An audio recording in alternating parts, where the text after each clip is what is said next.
ಯಾರು ಏನ್ ಹೇಳ್ರಿ ಮಾತಾಡ್ತೀನಿ ಅಂತ 10-26 ರೇಟ್ ಏನೈತ್ರಿ? DAP ರೇಟ್ ಎಷ್ಟು ಐತಿ? ಬೆಳಿಬೇಕಾದ್ರೆ ಎಷ್ಟು ಕಷ್ಟ ಐತಿ? 1800. DAP ರೇಟ್ 2000 ರೂಪಾಯಿ ಐತಿ.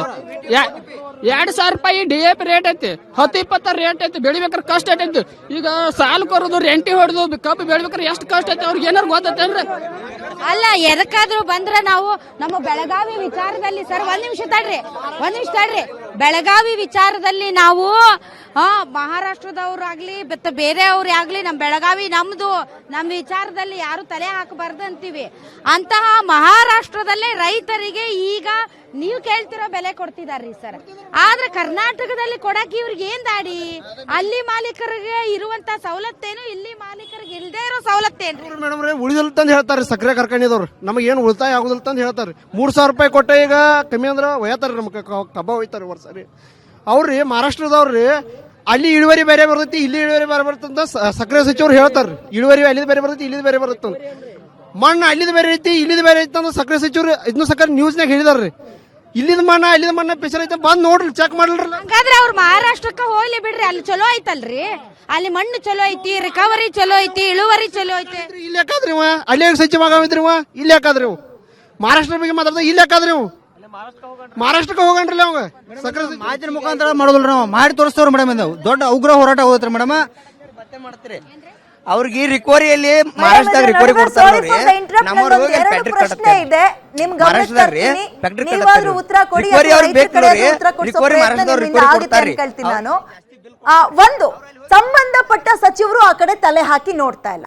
ಎರಡನೇದು, ಬೆಳಗಾವಿಯಲ್ಲಿ ಸದ್ಯ ನೀವಿದ್ದೀರಿ, 2 ಸಚಿವರುಗಳನ್ನು ಕೊಟ್ಟಿದ್ದಾರೆ ಆ ಭಾಗಕ್ಕೆ, ಒಬ್ರು ಕೂಡ ತಿರುಗಿ ನೋಡ್ತಾ ಇಲ್ಲ. ಇನ್ನೊಂದು, ಇಳುವರಿ ಪ್ರಸ್ತಾಪವನ್ನ ಈ ರೈತರು ಮಾಡ್ತಾ ಇದ್ರು. ಇಳುವರಿಗೂ ಬೆಂಬಲ ಬೆಲೆಗೂ ಏನ್ ಸಂಬಂಧ ಅಂತ ನನ್ಗೆ ಇಲ್ಲಿ ತನಕ ಅರ್ಥ ಆಗ್ತಾ ಇಲ್ಲ. ಹೌದು, ಮಹಾರಾಷ್ಟ್ರದಲ್ಲಿ ಇಳುವರಿ ಚೆನ್ನಾಗಿದೆ, ನೀವು ಇಳುವರಿ ನೋಡಿ ಅಲ್ವಾ ಬೆಲೆ ಕೊಡೋದು? ತೂಕ 1 ಟನ್ ಅಂದ್ರೆ ಅಷ್ಟು, ಇಳುವರಿ ಚೆನ್ನಾಗಿದ್ರು ಅಷ್ಟೇ, ಚೆನ್ನಾಗಿಲ್ಲ ಅಂದ್ರೂ ಅಷ್ಟೇ. 1 ಟನ್ ಅಂದ್ರೆ 1000 ಕೆಜಿ, 1000 ಕೆಜಿಗೆ 3,500 ಕೊಡೋಕೆ ಇಳುವರಿ ಅಂತ ಯಾಕೆ ದಾರಿ ತಪ್ಪಿಸ್ತಾ ಇದ್ದಾರೆ ಜನರನ್ನ? ಎರಡನೇದು, ಬೇರೆ ಹೋರಾಟ ಅಂದ ತಕ್ಷಣ ಕನ್ನಡ ಪರ ಹೋರಾಟಗಾರರು ಎಲ್ಲರೂ ಜಮಾಯಿಸ್ತಾ ಇದ್ರಲ್ಲ, ಇಲ್ಲಿ ಯಾಕೆ ರೈತರು ಒಬ್ಬರೇ ತಬ್ಲಿ ಆಗಿದ್ದಾರೆ? ಏನಂತೀರಿ ನೀವು?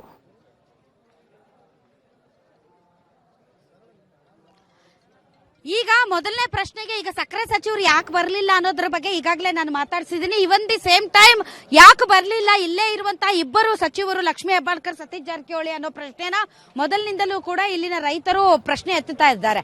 ಇನ್ನುಳಿದಂತೆ ಕರವೇ ವಿಚಾರದಲ್ಲಿ ಇವತ್ತು ಬೆಳಗ್ಗೆ ಬೆಳಗಾವಿಯಲ್ಲಿ ಕರವೇ ಕಾರ್ಯಕರ್ತರು ಅಲ್ಲಿ ಮುತ್ತಿಗೆಯನ್ನ ಹಾಕಿದ್ದಾರೆ ಮತ್ತು ಅಲ್ಲಿ ಪ್ರತಿಭಟನೆಗೆ ಸಾಥ್ ಕೊಟ್ಟಿದ್ದಾರೆ. ಕೇವಲ ಇಲ್ಲಿ ಗುರ್ಲಾಪುರದಲ್ಲಿ ಮಾತ್ರ ನಡೀತಾ ಇಲ್ಲ ಕಬ್ಬು ಬೆಳೆಗಾರರ ಹೋರಾಟ, ಆ ಕಡೆ ಬಿಜಾಪುರದಲ್ಲಿ ನಡೀತಾ ಇದೆ, ಬಾಗಲಕೋಟೆ ನಡೀತಾ ಇದೆ, ಹಾವೇರಿಯಲ್ಲಿ ನಡೀತಾ ಇದೆ, ಹಳಿಯಾಳದಲ್ಲಿ ನಡೀತಾ ಇದೆ, ಇವನ್ ಬೆಳಗಾವಿಯಲ್ಲಿ ನಡೀತಾ ಇದೆ, ಅಥಣಿಯಲ್ಲಿ ನಡೀತಾ ಇದೆ.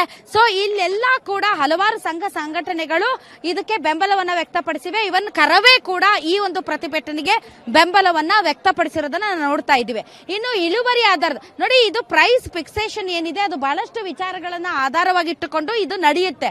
ಈಗಾಗಲೇ ಒಂದು ಪ್ರೈಸ್ ನಿಗದಿ ಆಗಿರುವ ರೀತಿಯಲ್ಲಿ ಇಲ್ಲಿ ನಡೆಸ್ತಾ ಇಲ್ಲ. ಯಾಕೆ ಅಂತಂದ್ರೆ ಇಲ್ಲಿ ಮಾಲೀಕರಿಗೆ ತೊಂದರೆ ಆಗ್ತಾ ಇದೆ, ಮಾಲೀಕರಷ್ಟು ಕೊಡೋದಕ್ಕೆ ಸಾಧ್ಯ ಇಲ್ಲ, ನಮ್ಗೆ ಲಾಭ ಇಲ್ಲ.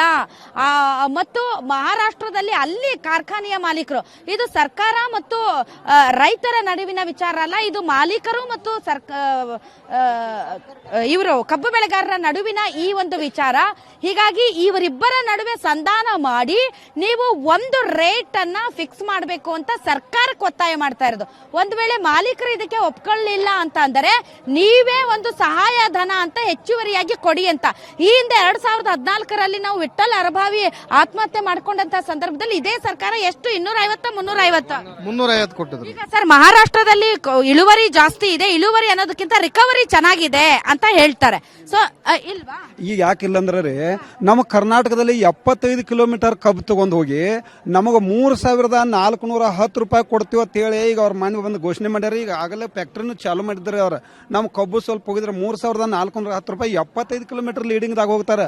ಈಗ ಫ್ಯಾಕ್ಟ್ರಿ ಹೊಲದಾಗ ಫ್ಯಾಕ್ಟ್ರಿ ಮಹಾರಾಷ್ಟ್ರದವರು ಕೂಡ ಅಷ್ಟೇ, ಅಂದ್ರೆ 3,500 ರೂಪಾಯಿಗೆನೆ ಬೆಲೆ ಕೊಟ್ಟು ತೆಗೆದುಕೊಂಡು ಹೋಗೋದಕ್ಕೆ ರೆಡಿ ಆಗಿದ್ದಾರೆ ವಿತ್ ಟ್ರಾನ್ಸ್ಪೋರ್ಟ್ ಅಂಡ್ ಕಟಾವು. ಆದ್ದರಿಂದ ಅಲ್ಲೂ ಇಲ್ಲೂ ವ್ಯತ್ಯಾಸ ಇಲ್ಲ. ಇಲ್ದಿದ್ರೆ ಮಹಾರಾಷ್ಟ್ರದವ್ರು ಯಾಕೆ ಇಲ್ಲಿಗೆ ಬರ್ತಾ ಇದ್ರು ಅನ್ನೋದು ಒಂದು ಪ್ರಶ್ನೆ. ಸೊ ಏನೇ ಆಗಲಿ, ಒಟ್ಟಾರೆ ಇವತ್ತು ಯಾವುದೇ ಸಂಧಾನದ ಮಾತುಕತೆ ನಡೆದಿಲ್ಲ. ಕೇವಲ ಬರ್ರಿ ನೀವು ಬೆಂಗಳೂರಿಗೆ ಮಾತುಕತೆ ನಡೆಸೋಣ ಅನ್ನೋ ಅನ್ನುವಂತ ಒಂದು ನಿರ್ಲಕ್ಷ್ಯದ ಮಾತನ್ನ ಎಚ್ ಕೆ ಪಾಟೀಲ್ ಅವರು ಹೇಳಿದ್ರು. ಅವರ ಅನುಭವಕ್ಕೆ, ಅವರ ರಾಜಕಾರಣದ ಒಂದು ಹಿಡಿತಕ್ಕೆ ಮತ್ತು ಅವರು ಈ ನೀರಾವರಿ ಕ್ಷೇತ್ರದಲ್ಲಿ ಅವರು ಮಾಡಿದಂತ ಅದ್ಭುತ ಕೆಲಸಗಳಿಗೆ ನನಗೆ ತುಂಬಾ ರೆಸ್ಪೆಕ್ಟ್ ಇದೆ ಎಚ್ ಕೆ ಪಾಟೀಲ್ರ ಬಗ್ಗೆ. ಬಟ್ ಇವತ್ತು ಬಂದು ಅವರು ಏನೂ ಮಾಡಲಿಲ್ಲ, ಬನ್ನಿ ನಾವು ಮಾತಾಡೋಣ ಅಂತ ಕರೆದು ಹೋದ್ರು. ಆ ತೀವ್ರತೆ, ಈ ಒತ್ತಡ, ಇದು ಯಾವುದು ಕೂಡ ಸಕ್ಕರೆ ಲಾಬಿ ಮುಂದೆ ಏನು ವರ್ಕೌಟ್ ಆಗ್ತಾ ಇಲ್ಲ. ಬಟ್ ಹೋರಾಟ ಮಾತ್ರ ಉಗ್ರವಾಗಿರುತ್ತೆ. ಇವತ್ತು ಕೂಡ ಅಹೋರಾತ್ರಿ ಹೋರಾಟ ಇರುತ್ತೆ ಮತ್ತು ನಾಳೆಯ ಹೋರಾಟ ಇರುತ್ತೆ. ನಾಳೆ ಸಂಜೆ ಒಳಗಡೆ ಏನಾದ್ರೂ ಒಂದು ನಿರ್ಧಾರ ಪ್ರಕಟ ಆಗದೆ ಇದ್ರೆ 7ನೇ ತಾರೀಕು ಇಡೀ ರಾಜ್ಯಾದ್ಯಂತ ಹೋರಾಟ, ಹೆದ್ದಾರಿ ಬಂದ್ ಆಗುತ್ತೆ. 50 ಲಕ್ಷಕ್ಕೂ ಹೆಚ್ಚು ರೈತರು ಪ್ರತಿಭಟನೆಯಲ್ಲಿ ಪಾಲ್ಗೊಳ್ತಾರೆ ಅನ್ನುವಂತ ಎಚ್ಚರಿಕೆ ಇದೆ. ನೋಡೋಣ ನಾಳೆ ಸಂಜೆಯವರೆಗೆ ಈ ಒಂದು ಹೋರಾಟದ ಬಾಲ್ ಸರ್ಕಾರದ ಅಂಗಳದಲ್ಲಿ ಇದೆ ಅಂತ ಹೇಳ್ತಾ ಇವತ್ತಿನ ರಾ ಡಿಬೇಟ್ ಅನ್ನ ಮುಗಿಸ್ತಾ ಇದ್ದೀನಿ.